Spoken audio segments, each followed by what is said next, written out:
Hi, I'm Dr. Nidhi and I'm a speech language pathologist, and today I'll be sharing with you that how can we carry on with home therapy at home for a patient with aphasia who is still not able to speak and express himself meaningfully after a traumatic brain injury, a roadside accident, or maybe an episode of stroke. So first and foremost, which we have to understand is that when we talk about or when we say that the patient is not able to speak, we have to understand that speech is the verbal form of language, which is a form of communication. So when we say language, I do not mean Hindi, English, Punjabi, or any other native language, but I mean the actual cognitive concepts and the actual vocabulary that an individual has. So that is what is going to be referred to as language. So we have to understand that aphasia is not a speech problem, it is basically a language problem. So if we keep trying, if we keep telling the patient to try and speak up, let's speak the counting, let's speak the name of family members, let's speak the name of food items, then we are actually not trying to target the problem area. So like I just said, that we need to understand that there are three things. First is something called communication. So that's the bigger or the larger circle, and communication can be through any modality. Communication can be through pointing, communication can be through eye blinking, communication can be through nodding of head. So we know that if my patient is not speaking yet but communication is present, so we know that it is not a communication disorder, communication is present, he's able to point, he's able to blink his eyes. So what is the next level?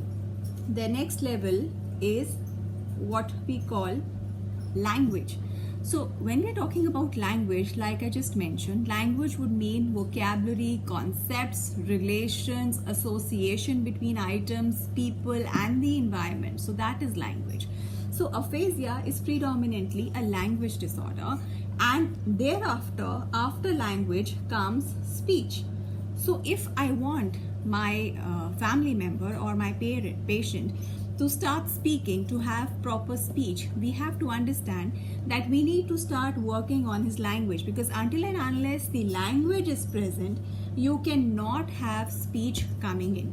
So when you're starting with therapy for aphasia, you have to understand that speech will be a function, the motor function of language, which will be acquired in due course of time. So if you start with therapy today, the speech will not start emerging within a day or within a week. It will take its time. So we have to understand that this is going to take some time, and what we are going to actually be working on will be language. And once the substantial language has been achieved by the individual, automatically the speech function will start appearing, and then we will be able to achieve speech.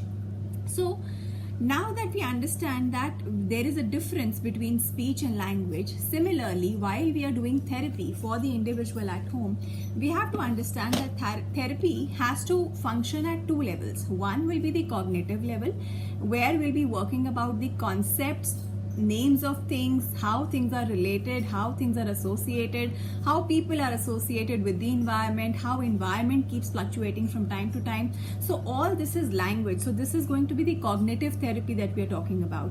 And along with that, there will be the motor planning, the motor aspect of therapy, whereby we'll be working at the level of the muscles, at the level of the articulators, at the level where the muscles and the motor movements need to be improved. So both the things have to be worked on simultaneously. So whatever home training exercises I'm going to be giving you, they will be a combination of cognitive approach as well as the motor approach. So there will be certain exercises that will be focusing more on increasing the cognitive levels, and certain exercises which will be functioning or working towards improving the motor function. So to start with, cognitive exercises for today, we are going to focus primarily on one thing.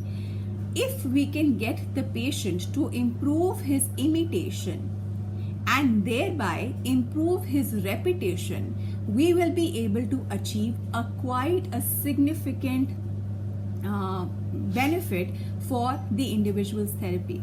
So when I say imitation, we know that the patient cannot speak. So when the individual cannot speak, we have to focus on the non-verbal imitation. So you can ask the individual, your family member, that I am going to perform some activity and I want you to simply look at me, observe me, and just try and replicate the same action. So if I am clapping,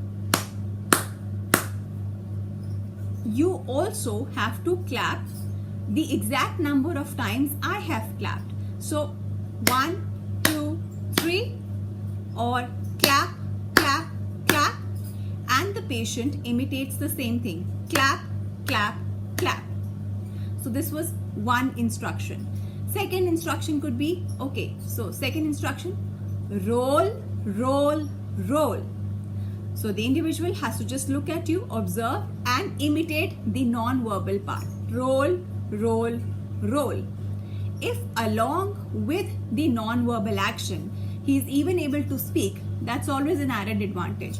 So right from something like touch your head, touch your nose, touch your right cheek, snap your finger, clap your hands, rub your hands, roll your hands, put your hand up, put it down. So these are all going to be non-verbal imitations that you can make the patient follow right behind you. And while you are doing that, you have to understand, you have to know how much is good enough. You cannot make an individual sit and do this for like 1 hour, right? So you have to understand that when you're doing non-verbal imitations will last for a maximum of 7 to 8 minutes. That is the maximum I'm saying. So if you feel that your family member or your patient is starting to get irritated or agitated and does not want to continue this after 2 minutes or 3 minutes, it's perfectly all right, because we are just starting with therapy. So we cannot expect him to continuously do this for 10 minutes. So 2-3 minutes of non-verbal imitation, followed by one activity to cater to the motor aspect. So for the motor aspect, we'll start with the oral motor exercises, or the oromotor exercises as we call them. So when we talk about the oromotor structures which are required for a good speech, this is the entire structure that we are talking about, starting from the lips, the tongue, the buccal cavity, the cheeks, the jaw. So exercises to bring more power, more strength to these articulators need to be done with the patient. So what you can do is, I will be sending you a document in the link where the exercises will be named, numbered, and the instructions will be given as to how they have to be performed and how many repetitions are required for each exercise on day 1 and how it has to progress. So just to give you a quick peek through it, few exercises which are there in that document are like puff your cheeks.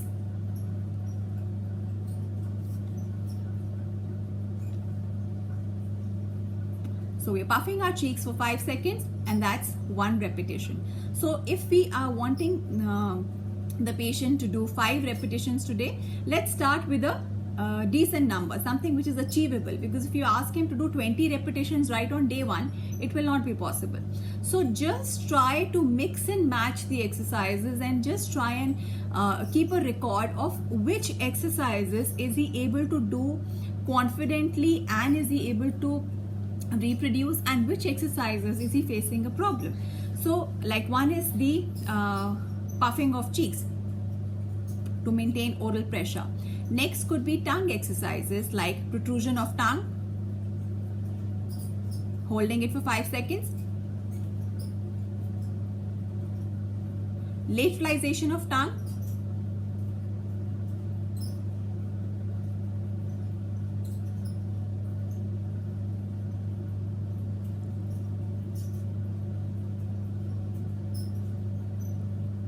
elevation of tongue.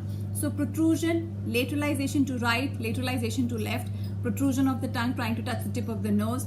These are a few exercises that you can start at home. Another one which you can do is tongue anchoring, which is slightly difficult to start on day 1, but nonetheless you can try, and that will be done by holding the tongue between the lips and then trying to puff the cheeks.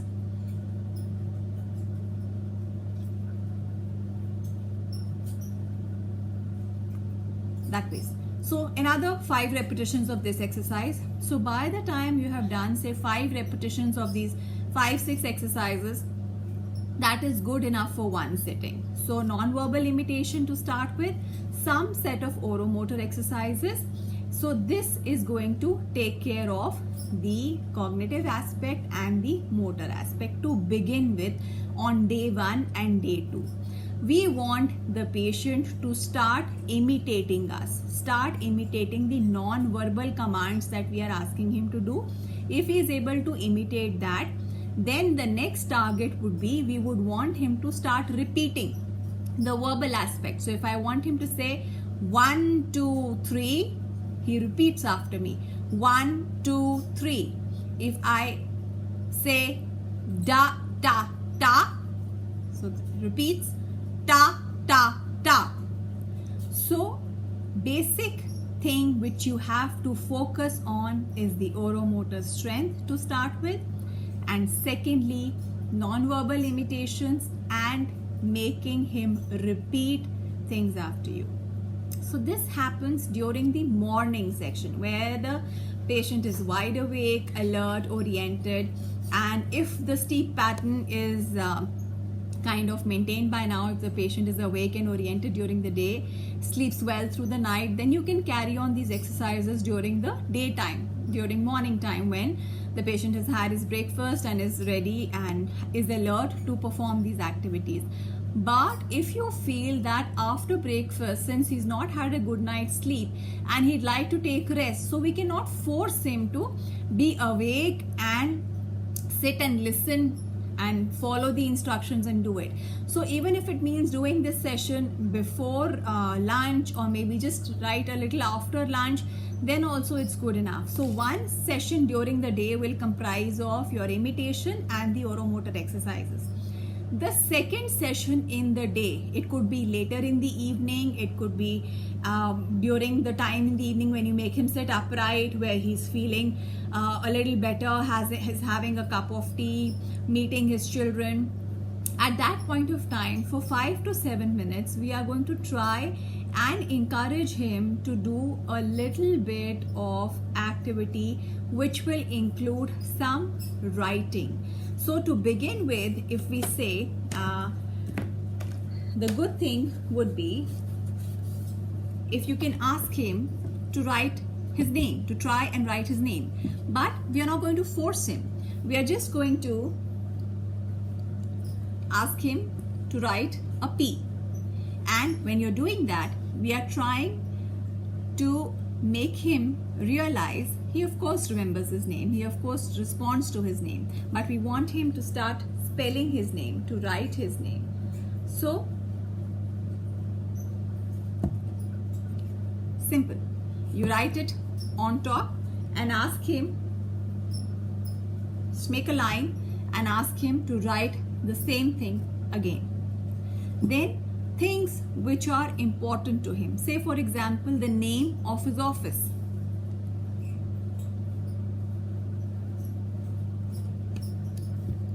So you write it and make a space below it, and he just tries to imitate it.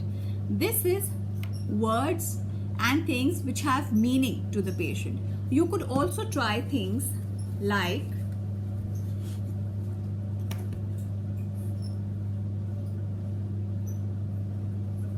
you'd ask him to copy this figure or